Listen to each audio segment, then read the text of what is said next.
जय श्रीराम. गेले 129 दिवस आपण श्री ब्रह्मचैतन्य गोंदवलेकर महाराज यांच्या प्रवचनाच्या पुस्तकाचं वाचन करतो आणि आजचा हा 130वा दिवस. गोंदवले सातारा महाराष्ट्रातील एक संत ज्याने आयुष्यभर श्रीरामाचा जप केला आणि लोकांना श्रीरामाच्या जीवनाची महती साध्या सोप्या भाषेत सांगितली. नाम कोणी घ्यावं, कधी घ्यावं, कुठे घ्यावं, कसं घ्यावं, का घ्यावं, नामस्मरणाचे काय फायदे, हे त्यांनी अगदी चपलक उदाहरणासहित या प्रवचनरूपी पुस्तकात आपल्याला शेअर केलेले आहे. 365 दिवसांचं असणारं हे प्रवचनरूपी पुस्तक, ज्यात प्रत्येक दिवसासाठी एक पान, जे वाचायला 3-4 मिनिटं किंवा स्लो असेल तर 5-6 मिनिटं लागतील.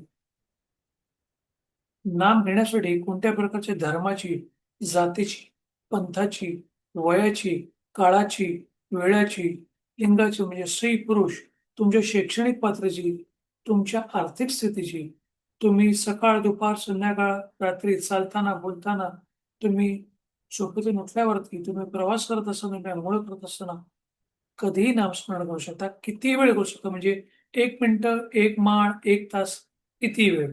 आणि याच्यासाठी कोणत्या प्रकारच्या पैशाचा खर्च होत नाही, म्हणजे अगदी फुकट असणार आहे ना, आणि कोणताही त्रास पण होत नाही.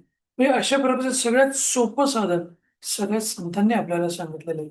आता या प्रवचनरूपी पुस्तकात देखील त्यांनी हेच सांगितलेलं आणि त्याचबरोबर खरे संत ओळखायला देखील सांगितलेले आहेत, जे आपल्याला प्रपंच करत असताना देखील परमार्थातली प्रगती कशी करावी हे अगदी सांगू शकतो. आता हे 130व्या दिवसाचे जे प्रवचनरूपी आहे त्याचं आपण वाचन करतो आणि त्याचं शीर्षक आहे शुद्ध वातावरण व पवित्र आचरण. आपल्या घरातले वातावरण शुद्ध, शांत आणि पवित्र असावे. आपल्याकडे येणाऱ्या माणसाला परत जाऊच नये असे वाटावे. अगदी भगवंताच्या इच्छेने प्रपंच चाललाय असे समजून या प्रपंचात विद्या, वैभव, घरदार इत्यादी सर्व काही यश संपादन अगदी एखाद्या राजयोगाप्रमाणे प्रपंचात ऐशारामात राहून गा गाद्या गिरद्यांवर लोळा. पण हे करत असताना तुमचं अंतःकरण मात्र भगवंताच्या प्रेमाने ओथंबलेलं राहून द्या. म्हणजे कुठच्या संतांनी कधी प्रपंच सोडून भगवे कपडे घालून अरण्यात जा किंवा हिमालयात जा असं कधीच सांगितलेलं नाही. प्रपंच करता करताच परमार्थ करायचा असतो आणि आपल्या प्रपंचातले सगळे आनंद उपभोग करीत असताना, ते घेत असताना आपली परमार्थी प्रगती कशी होईल ह्याच्याकडे पण आपण लक्ष ठेवलं पाहिजे आणि त्याच्याकरता नामस्मरण करावं. देव म्हणजेच नाम आणि नाम म्हणजेच जग. कोणाशी वाद घालत बसू नका. जगाचा मान फार घातक आहे. त्याची चटक लागली की मनुष्य त्याच्या मागे लागतो. नंतर मान मिळवण्याची कृती थांबते आणि मान ही नाहीसा होतो. म्हणजे जो आपला अभिमान आहे, आपल्याला लोक मान देतात. कोणीतरी आपल्याला मोठं म्हणतं, कोणीतरी आपल्याला चांगलं म्हणतं, छान म्हणतं आणि ह्याच मानामध्ये आपण फुफडून राहतो. कधी-कधी आपल्याकडून त्या गोष्टी नाही झाल्या, की तो मान देखील थांबतो आणि मग आपल्याला त्रास व्हायला सुरुवात होते. जगाला ते भारी असतील, पण त्या विषयांपुढे म्हणजे जगातले अजिंक्य पुरुष सुद्धा कुठेतरी विषयात गुंतलेले असतात. तिथे त्यांचं खातो आणि जगाला ते भारी असतील, पण त्या विषयांपुढे त्यांचं काहीच चालत नाही. प्रेमात गुंतू नका. प्रेम करा, पण प्रेमात गुंतू नका. तसेच द्वेष, मत्सरातही गुंतू नका. म्हणजे काय करावं आणि काय करू नये हे देखील आपल्याला संत सांगतात. दोन्ही सारखेच घातक आहेत. आपले आपला प्रिय नातेवाईक मेला आणि आपण ज्याच्यावर दावा लावला आहे, तो भाऊबंद मेला. दोघे मेल्याचे सूतक सारखेच आहे. त्याचप्रमाणे मनुष्य प्रेमाने गुंतला काय, काय द्वेषाने गुंतला काय, नुकसान सारखेच आहे. म्हणजे आपल्याला या सगळ्या गोष्टीत हेच सांगितलेलं आहे, की आपण प्रेमात पण गुंतू नये आणि द्वेषात पण गुंतू नये. कारण दोघांचा रिझल्ट हा सेमच आहे. भगवंताचा विसर कोणत्याही कारणाने झाला तरी बरा नाही. मग प्रपंचात सुखसोयी असल्याने तो होवो किंवा प्रपंचात दुःख झाल्यामुळे तो होवो. ढोंग, भोवजी इत्यादीच्या मार्गाने तुम्ही पडू नका. अगदी काही नाही केले तरी चालेल, पण ढोंग मुळीच करू नका.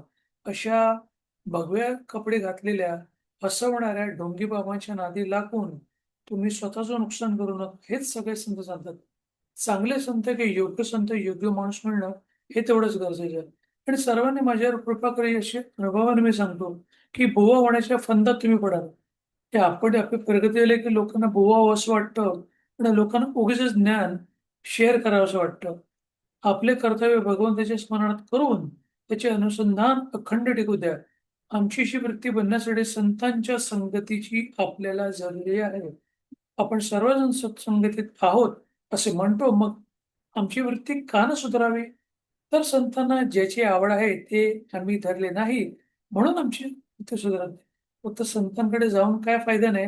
संतांकडे गेल्यावरती त्यांनी जे मार्ग सांगितलेले आहेत, त्या संतांकडे न जाताही त्यांनी सांगितलेल्या मार्गावरती आपण मार्गक्रमण केलं तरच आपली प्रगती होईल. श्रीकृष्णाने उद्धवाला ज्ञान देऊन त्याला गोपींकडे पाठवले. भगवंताच्या नामामध्ये त्या रंगून गेल्या होत्या. गोपींचं नावावरचे प्रेम पाहून उद्धवाला आश्चर्य वाटले.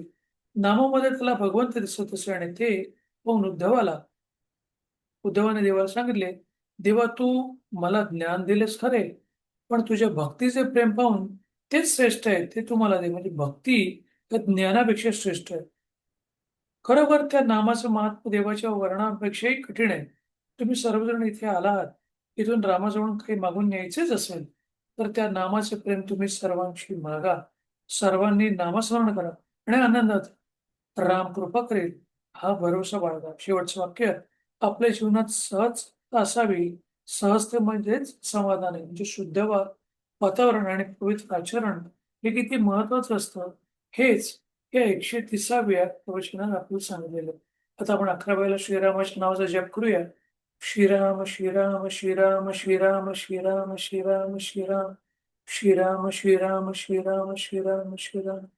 धन्यवाद. हे 130व्या दिवसाच्या प्रवचनाचं जे वाचन झालं त्याचं श्रवण केल्याबद्दल तुमचे धन्यवाद. तुमचा उर्वरित दिवस असाच आनंदाचा, सुखाचा आणि आरोग्यपूर्ण जावा हीच त्या श्रीरामचरणी इच्छा व्यक्त करतो आणि थांबवतो. जय श्रीराम, जय श्रीराम, जय श्रीराम, जय श्रीराम, जय श्रीराम, जय श्रीराम.